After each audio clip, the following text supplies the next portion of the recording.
Yo, Gooners and Goonerettes, what's going on, guys? Sorry, I missed all the action yesterday. I was up at a gala conference for work up north, and I've just got back down to London. So I thought I'd better touch base with all of you guys and give you my opinion on what's going on at the moment now. So, listen, first of all, let's talk about the elephant in the room, Caicedo. Caicedo, guys, he's on the ting right now. He sent a tweet out last night. It was a lengthy one, probably about 3 or 4 pages, talking about how he's the youngest of 10 kids, come from Ecuador, poor family, poor upbringing. He's come here and he's thankful of the chance that Brighton has given him in order to make his name in the Premier League and get what little money he's had. And he's grateful for that. And when I mean what little money he's had, guys, last season, last 2 seasons actually, he was making £3,500 a week. This season, the escalation on his 5-year contract meant that he's making 15 grand a week, and he will continue to make 15 grand a week next year, and he's in his final year, 2025, for all that season. So for the next 2.5 seasons, he's contracted to make 15 grand a week. Now, I understand that the offer with Arsenal is somewhere around 60, 70,000 a week. So essentially what he's doing is he's quadrupling his salary, and he's talking about giving back to his family and giving back to where he came from and all of that stuff. That stuff is important to him. It is the most important thing in his entire life. So that's the reason why he's gone in. He hasn't done what Mudrik's done. He hasn't sit pretty and just let the politics do the talking. Mudrik never put in a transfer. He never did anything. All he did was shake his ass for Arsenal on Instagram, showing videos of him watching our games. That's all he did. This guy, he's like, nah, Caicedo, within the space of 48, 72 hours, he has actually gone out there and said, I want to go. Now, history is kind of repeating itself because with Mudryk, we had a lot of teams that was involved. Arsenal came in, was heavily interested in this guy. They put a bid in. Chelsea then came in, and then Chelsea was sort of respectful. They said, look, okay, if it doesn't work out with Arsenal, then give us a call. And then it basically didn't work out with Arsenal because Arsenal drew their line in the sand and said, we are not willing to step over this. Let's face it, he's not worth 100 million. So history is repeating itself now because Spurs came in with a 55 million bid. Arsenal's now come in with a 60 million bid. And we're hearing that Chelsea has contact. I mean, it's hardly surprising, is it? One must think that Chelsea hasn't even scouted the player. It's just because 2 London teams are after this guy that they'll throw their hat in because that's how they do their scouting, apparently. What they do is they wait for everybody else to show interest in a player, and then they just jump in. And that's their transfer strategy. Yeah. Now, as funny as it may sound, Chelsea are 4, 5, 6 players over their tender and have way too many players to submit for the second half of the season. There's no sign of Havertz, Pulisic, Ziyech, or any of those players leaving. I mean, I'm even hearing now through the grapevine, Raheem Sterling is family. I'm even hearing that he wants out. So I don't even know how it's going to work there. No one knows who's the midfield. No one knows who's the strikers. No one knows anything. All we know is they have 17 attacking players, and nobody knows where they stand in terms of who's starting and who isn't. So most players are just like, look, it's not a situation I want to be in. I just want out. So look, that's not our problem. The situation is this, is now Brighton is saying he's not for sale, so forget about it. To the point where now we are hearing that they have literally told the player to stay at home until the end of the transfer season. Now, he's reportedly missed training today ahead of their FA Cup tie with Liverpool. And Caicedo has been linked with Chelsea now and Arsenal. Spurs have dropped out. And of course, we know we put a 60 million bid in. So for me, this overall thing is just a dangerous game. Credit to the player because he wants to improve himself in life. And he should be. He should be able to go and play for who he wants. We know how contracts work. You signed the thing. There's no clauses in there or anything like that. This is the thing about young players, guys. This is the frustration. This is what gets them into these situations. This is something that Harry Kane hasn't been great at in his whole career. When you sign a contract, make sure you put a release clause in it. The amount of players that don't have one and are being controlled by other teams is ridiculous. I mean, Brighton signed this guy for £4.5 million 2 years ago. If you had a 30 or 40 million pound clause in his contract, Brighton would have had to let the player go. Once a team would have submitted a bid for whatever the clause was, player would be free to go because it's in your contract. But what's in your contract is you signed for 5 years, they're paying you, and you went on the dotted line and said, yes, I agree to that. So you've got nothing to fall back on. And this is happening time and time again. It's almost like lessons haven't been learned from players and agents to get these things implemented into contracts. Because now Caicedo's found himself in a situation now where 2 years later he wants to go.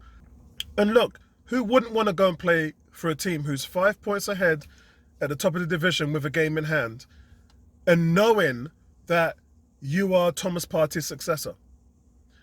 A man which people are saying is top 2, top 3. Yeah, Rodri, Casemiro, and Thomas Partey. That's the elite 3 players in the Premier League. Yeah? And you can add them to Europe as well. They're all top 5 in Europe. If you're going to be the successor to a player like that, that's big time, guys. That's big time. And everybody wants to get the deal done. But you're now in a situation where Brighton have told you not to turn up because they're going to try and sweat you out. They're going to leave you at home, let this boil over, and then when we get into February, they're going to say, look, brother, you can't go now. You're a Brighton player, so you might as well commit to us. We're paying you. If you do anything else, then we'll start to fine you. And then once they fine you per day, if you miss training, then you're going to end up having to owe them money because your salary right now, the base salary, isn't big enough for you to start shooting your mouth off. Yeah? You're bigging up your chest and your bank account ain't backing you up. Yeah? Remember when this happened to a lot of players who's on 100 grand a week, 200 grand a week? You can do all that stuff because you don't care. If you're an Ozil and you're sustained from being with the team and you're at home and you're told not to turn up, you're on 350 grand a week. You can afford to do that. But when you're on 15,000 and then they start finding you 10,000 or 20,000 per week, you can't afford to do that. Because if you leave, you're going to end up owing them money. So he's in a very desperate situation right now. And Brighton hold the keys. It ain't about what Arsenal are doing. It ain't about what Chelsea are doing. Tottenham, Daniel Levy is not even in this discussion because he ain't going to put that money up. But one can only think that the message that was sent on Twitter was a plea. It was a cry for help to say, help me help you. Because I've given you 2 years of something wonderful. I'm thankful. And I want to say to you, Brighton, that I appreciate what you've done for me. That's what the player's trying his best to part on friendly ways. Yeah? Brighton at the moment ain't having it. So this thing could turn ugly, but we don't know. I mean, that's really up to Brighton. Arsenal are happy. The player wants to get the move done, but the chances of this move coming off is really down to Brighton. They've got to understand that they've got to live with the ugliness, that the player might not perform, that the player might not be as committed to them because his head's been turned. All of those things is something Brighton has to think about in the long term, because in the long term, that will do more damage to your team than not. And that's the reason why when you have a situation like Alexis Sanchez or a Van Persie or even Fabregas bought out his own contract at Arsenal, when you have something like that, you got to do the right thing in order for the team to move forward. Look what happened with Aubameyang. Aubameyang is regretted. Last week he said, I regret the way I left Arsenal. I regret it. Why? Because not even a year on and no team wants you. It's not as if you're old. You can still play. But the fact of the matter is, the team that you captained, which you didn't commit yourself to, is top of the league. And it just goes to show that when you're a player, all the decisions that you make really ties into our future. So we have to be really careful with this Caicedo deal right now. We've got to take the high road. Yeah, don't play them games. Don't get involved in that Mudryk thing. Don't do that. And if Chelsea want to go and offer 80, 90 million for the player, that's on them. Yeah. I think with Arsenal now, it's getting desperate because of the Thomas Partey issue we're going to talk about last night now, Manchester City versus Arsenal. I didn't see the game, as you guys know. Shout out to everybody who joined Gary and Tony on the stream. But I think that because of what happened with Thomas Partey now, they're getting a little bit desperate. They've lost El Nene. He might not be back this season. With the Thomas Partey thing, I don't know what to think about that because it's not knee or hip or anything or thigh related or ankle or anything like that. It's the ribs. Look, if something bad happens, it happens. If something doesn't, it doesn't. I'm not going to say anything because with Jesus, we were all keeping our fingers crossed and it just turned out to be bad news. We're just unlucky that way. Yeah, so let's wait to see what happens. It's quite a bit of rest that we've got now until the next game. So let's just wait and see what happens. But the team are desperate. And the team are looking at something like Caicedo, which is, it's a big deal. It's not a little deal. It's not something that's going to get you by. This is a big deal. So I don't know what's going to happen in that respect, guys. So we just have to keep our fingers crossed. So in terms of Man City last night, I think Arteta did the right thing. According to you guys, Trossard was amazing in the first half. Tomiyasu nearly scored. It sounded like, from all intended purposes, that we were the better team last night in the first half. And then obviously they started with a strong team, Man City. I saw De Bruyne was in there, Haaland, Mahrez, which is strange because Grealish and Mahrez, they normally come off the bench to close the game. This guy Pep was like, nah, man, we got to win this game. I'm starting with these brothers. He wanted to leave no stone unturned. Arteta, on the other hand, he played a get out of jail free card. He said, you know what, I'm gonna change half my team. I'm gonna make 6 changes. And it was a smart thing to do because what it did is it absolves yourself of taking any blame or losing any momentum for the league title. Because if you won, it would be great.